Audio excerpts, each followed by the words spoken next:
Terima kasih pemirsa, Anda masih bersama kami di Indonesia Bicara dan malam hari ini masih ada narasumber yang masih akan membahas mengenai kurban di tengah pandemi.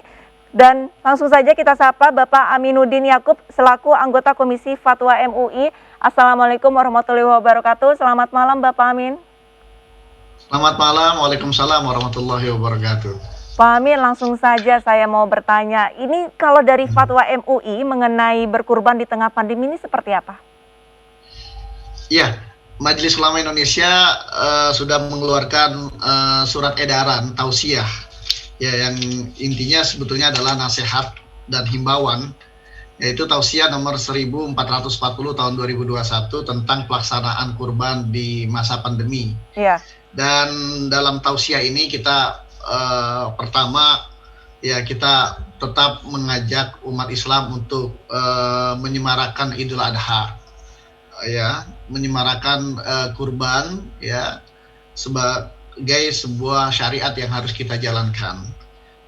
Tetapi karena sekarang situasinya berbeda, ya, kita tahu bersama kita tengah mengalami wabah atau pandemi COVID-19, maka cara perayaan Idul Kurban, ya, itu berbeda dengan di waktu normal, ya. Nah, kalau di waktu normal kita bisa melaksanakan secara terbuka, berjamaah, berkerumun, ya. Tetapi untuk saat ini karena kondisi pandemi yang sekarang ini sangat darurat kondisinya, maka pelaksanaan salat Idul Adha itu tidak dilaksanakan secara berjamaah di masjid atau di tanah lapang, tetapi bisa dilakukan secara berjamaah di rumah masing-masing. Oke. Demikian juga terkait dengan masalah pemotongan hewan kurban. Ya, pemotongan hewan kurban ini, ya, sedapat mungkin sebaiknya bisa dilaksanakan di rumah potong hewan. Oke. Atau kalaupun memang dilakukan di tempat begitu, itu protokol kesehatan harus tetap dijaga, dicegah adanya kerumunan, dan juga sebaiknya dilakukan dengan jumlah yang terbatas, sangat-sangat terbatas begitu. Oke. Jadi ini untuk mencegah penularan COVID-19. Baik, Pak Amin, sementara itu kalau hukum dari berkurban itu sendiri seperti apa? Karena sejumlah ormas ini sempat menyarankan bahwa untuk dana kurban ini dialihkan seperti itu, digantikan dengan uang. Tanggapan dari MUI sendiri seperti apa? Ya, kurban atau udhiyah ini menurut jumhurul ulama hukumnya sunnah muakkad, ya. Satu sunnah yang sangat dianjurkan, tapi tidak sampai kepada wajib. Bahkan Abu Bakar dan Umar bin Khattab pernah tidak berkurban karena dikhawatirkan kurban itu dianggap sebagai sebuah kewajiban. Nah, karena hukumnya sunnah muakkad, ya, maka memang kurban ini sangat dianjurkan sebagai bagian dari syiar Islam, ya. Dan ketentuan tentang kurban ini sudah qat'i sifatnya. Artinya yang namanya kurban itu adalah menyembelih hewan tertentu untuk mendekatkan diri kepada Allah Subhanahu wa taala. Ya, hewan-hewan itu ya kambing atau sapi, kerbau atau unta. Begitu. Berarti ya, jadi kurban tidak bisa digantikan dengan uang. Karena kurban itu sendiri, al-udhiyah itu sendiri artinya mengalirkan darah, artinya menyembelih. Tetapi kalau ada yang tidak berkurban, itu pun tidak berdosa karena dia hukumnya sunnah muakkadah saja. Muakkad, ya, Pak. Nah, tetapi kalau ada orang ingin bersedekah karena sekarang sedang ada kondisi pandemi yang dampaknya sudah merambah ke semua sektor, ya, pada ekonomi, banyak yang di PHK, banyak yang mengalami kesulitan ekonomi, gitu kan, tetangga kita, saudara kita atau lain sebagainya. Maka kalau kita tidak berkurban, lalu kita menggantinya dengan bersedekah, misalnya memberikan bahan pokok kepada tetangga atau memberikan bantuan kepada korban COVID dan lain sebagainya, itu pun juga tidak kalah nilai pahalanya, ya. Oke. Karena dalam hadis Nabi dikatakan man qarraba qurbatan min qarabid dunya qarraballahu qurbatan min qarabil akhirah, man nafasa musliman, dan seterusnya. Jadi artinya barang siapa yang meringankan beban kesulitan orang lain, maka Allah akan ringankan kesulitan di hari akhirat nanti, begitu. Jadi nilainya juga cukup, nilainya juga tinggi ya, Pak, dan ya? pahalanya pun juga besar untuk membantu mengurangi dan menolong orang, tetangga, famili, kerabat, sahabat yang sedang mengalami kesulitan. Baik, Pak Amin, sementara di tengah pandemi sudah tahun kedua, ini mungkin banyak warga yang merasa khawatir atau takut begitu untuk membeli hewan kurban, untuk memotong ataupun menyembelihnya, sehingga mereka banyak yang menggunakan lembaga ataupun institusi yang menawarkan kurban. Nah, seperti itu. Lantas dari segi hukumnya sendiri atau dari pandangan MUI-nya sendiri, apakah diperbolehkan umat muslim berkurban tapi tidak terlihat gitu fisiknya kambingnya atau sapinya, karena hanya via transfer seperti itu ke lembaga terkait? Iya, intinya kurban itu tetap tadi saya katakan harus menyembeli atau mengalirkan darah hewan yang dikurbankan, ya. Tetapi di masa sekarang itu sudah ada lembaga-lembaga sosial atau lembaga-lembaga zakat, juga lembaga-lembaga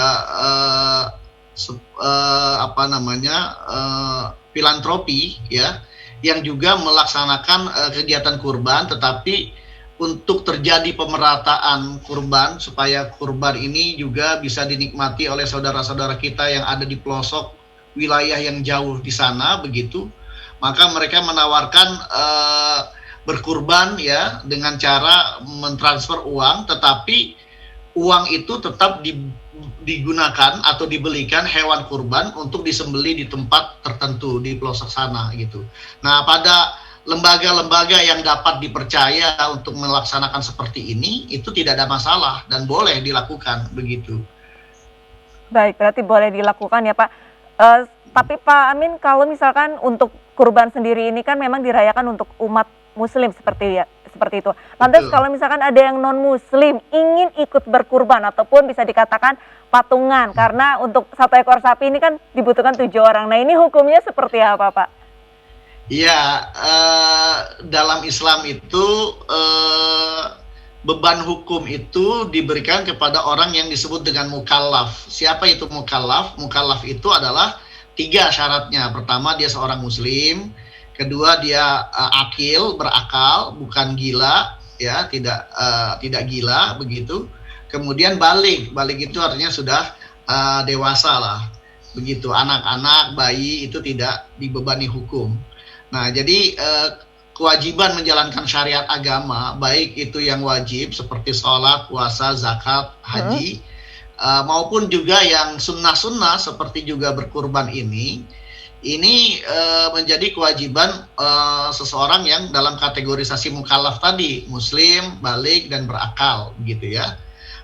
Tetapi kalau di luar Islam itu tidak ada kewajiban sholat, tidak ada kewajiban zakat, sedekah, ya, juga tidak ada kewajiban berkurban, ya. Kalau mungkin mereka menyumbang, mungkin bahasanya sumbangan atau filantropi, ya. Tetapi tidak disebut sebagai kurban, karena kalau istilah kurban atau udhiyah ini adalah terminologi syariat agama Islam, begitu, yang memang kewajibannya hanya diberikan kepada orang yang mukallaf tadi. Begitu. Berarti sebenarnya dalam bisa dikategorikan satu sapi itu salah satunya bukan non muslim itu tidak apa-apa? Ya, dalam Islam tetap saja yang dihitung pahalanya itu adalah orang-orang yang muslimnya, muslim, ya, Pak, ya? yang berkurban seperti itu, begitu. Baik, tadi Pak Amin ini sempat menyampaikan salah satu untuk kemeriahan dari Idul Adha ini tidak hanya berkurban tapi juga sholat Id. Di tengah pandemi, pemerintah tidak memperbolehkan untuk menggelar sholat Id. Kalau misalkan dari pandangan MUI sendiri ini seperti apa? Ya, kita sangat mendukung kebijakan pemerintah dalam rangka mewujudkan kemaslahatan dan mencegah kemudaratan, ya. dalam kaidah hukum Islam itu ada istilah jalbul mafasid muqaddamun ala jalbil masalih, meninggalkan hal-hal yang sifatnya mafsadat, ya, itu harus didahulukan, ya. Meninggalkan hal-hal yang membawa kerusakan, kemafsadatan itu harus didahulukan daripada ingin mewujudkan kemaslahatan. Artinya bahwa sholat itu memang adalah sesuatu maslahat, tapi kalau sholat berjamaah dapat menimbulkan penularan penyakit COVID-19, maka sholat berjamaah yang dilakukan di masjid itu bisa dialihkan di rumah masing-masing. Artinya sholatnya tidak dilarang, ya. Sholatnya tetap bisa dilaksanakan, sholat idnya tidak dilarang, tetap dilaksanakan. Hanya caranya tidak dilakukan di masjid atau di tanah lapang bersama jamaah yang lain, tetapi bisa dilakukan di rumah masing-masing berjamaah dengan keluarga, begitu. Pak Amin, mungkin banyak warga yang belum memahami untuk melaksanakan sholat id di rumah ini, adakah persyaratan-persyaratan tertentu sehingga mereka mungkin yang keluarga kecil bisa melaksanakan ibadah sholat id? Ya, sholat id itu terdiri atas 2 rakaat, ya. Caranya adalah pertama dengan mengucapkan niat, ya. Sholli sunnatan Aidil Adha rakaataini mustaqbila qiblatin imaman atau makmuman, kalau dia menjadi imam atau menjadi makmum, lillahi ta'ala.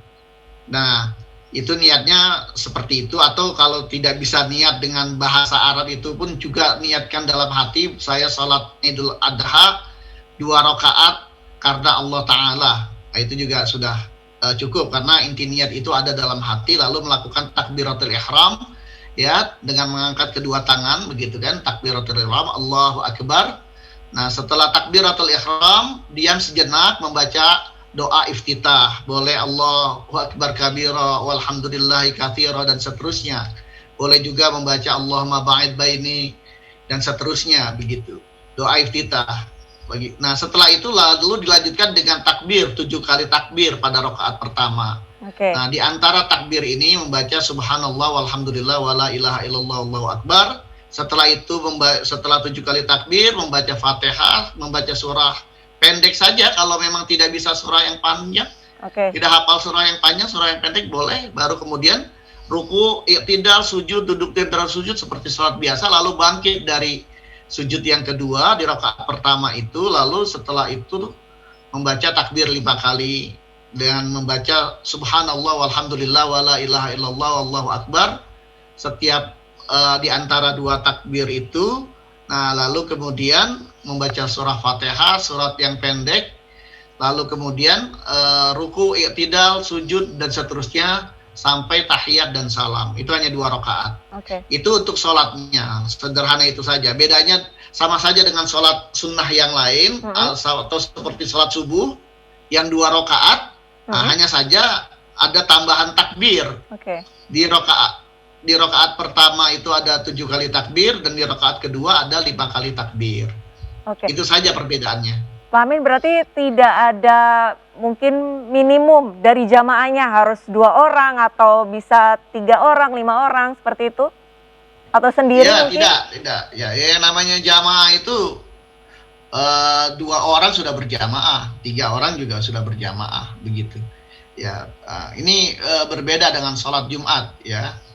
Ya, ini sholat Aid, ya, bisa dilakukan dengan jumlah keluarga kecil, misalnya ada ayah, istri, atau suami, istri, dan 2 orang anak, itu sudah bisa dilakukan, begitu. Ya, nah nanti setelah setelah salam, setelah selesai sholat Id, ya itu ada khutbah Id. Khutbah Id itu juga sebetulnya tidak harus khutbah yang panjang. Ya, inti khutbahnya itu pertama memuji Allah, kedua bersalawat kepada Rasul, yang ketiga ada pesan takwa, yang keempat ada mengutip 1 ayat ya sebagai inti dari pesan khutbah. Itu saja sebetulnya yang harus diucapkan, ya. Dan biasanya kalau khutbah Id itu diawali dengan takbir. Ya, membaca takbir 9 kali dan juga kemudian memuji Allah dan bersalawat kepada Rasul, lalu kemudian menyampaikan isi khutbah. Oke, berarti Gitu. tetap harus ada khutbahnya seperti itu ya Pak Amin ya? Ya, ya. Baik, sementara itu Pak Amin, ini pemerintah pusat kan menyarankan agar tidak dilaksanakan sholat Id, baik itu di masjid ataupun di lapangan. Tapi di Goa, Sulawesi Selatan ini pemerintah kotanya sudah mengumumkan akan memperbolehkan warganya untuk sholat Id di lapangan. Nah, mungkin dari pandangan MUI sendiri seperti apa? Mungkin ada imbauan untuk warga Goa Ya, seperti itu? ya. Prinsipnya terkait dengan kondisi yang real di setiap wilayah mungkin ada berbeda ya Hmm, antara yang zona merah atau tidak begitu, kemudian juga ada zona yang terkendali atau yang tak terkendali begitu. Nah, semua itu kita serahkan kepada pemerintah dan pemerintah daerah setempat begitu. Ya, tetapi kalau melihat pandemi yang sekarang ini di mana ada strain baru ya, Delta ya, sudah bermutasi menjadi strain Delta di mana proses penularannya mm-mm. itu sangat cepat dan juga dampaknya yang luar biasa. Ya, kita lihat sekarang penambahan jumlah orang terinfeksi COVID sudah mencapai angka 50 ribuan, yang meninggal juga sudah lebih 1.000, yang eh, apa namanya, yang meninggal itu juga sudah menyebabkan susahnya petugas pemakaman dan seterusnya, tenaga kesehatan kita juga terbatas, bahkan banyak nakes kita yang wafat begitu, fasilitas sarana kesehatan juga terbatas ya, karenanya sebaiknya eh, mengikuti apa yang dianjurkan oleh pemerintah, dalam hal ini Kementerian Agama dan juga MUI Oke. ya, untuk melaksanakan sholat Id itu di rumah masing-masing. Baik, terima kasih banyak Pak Amin, Ya. Aminuddin Yakub, anggota Komisi Fatwa MUI. Semoga perbincangan kita ini dapat bermanfaat ya untuk warga Indonesia yang menonton Indonesia Bicara Amin. pada malam hari ini. Terima kasih banyak Pak Amin. Wassalamualaikum Baik, warahmatullahi sama-sama. wabarakatuh. Waalaikumsalam warahmatullahi wabarakatuh. Ya pemirsa, tetaplah bersama kami dalam Indonesia Bicara. Kami akan segera kembali usai jeda.